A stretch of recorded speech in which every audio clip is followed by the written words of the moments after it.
speaking of driving to work, what a mess on the Washington Bridge this morning.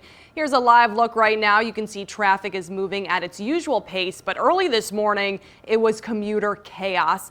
What was supposed to help alleviate congestion just ended up making things worse. This morning, only one lane on the eastbound side of the Washington Bridge was open until about 6:30. NBC 10's Allegra Zaymore is live in Providence with how this affected morning commuters. Allegra.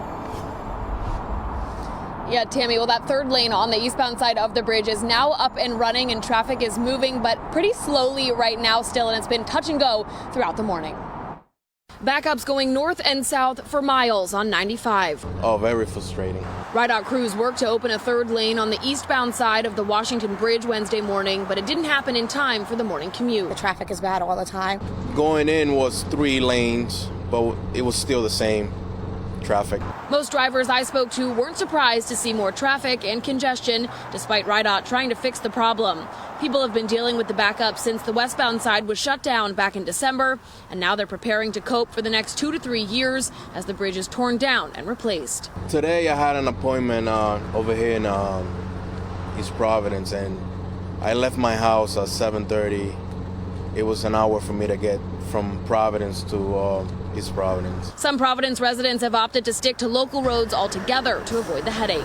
I took the street. I don't like the highways in general. I spoke to one person who says they've decided not to renew their office lease in Providence after dealing with the commute and traffic every day.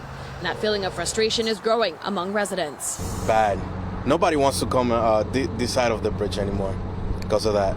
The 3 lanes are narrower than they used to be, and the speed limit is reduced to 40 miles per hour heading over the bridge. Crews will now work to shift the barriers to start making way for a third lane heading westbound over the bridge. That's expected to be done by April 22nd.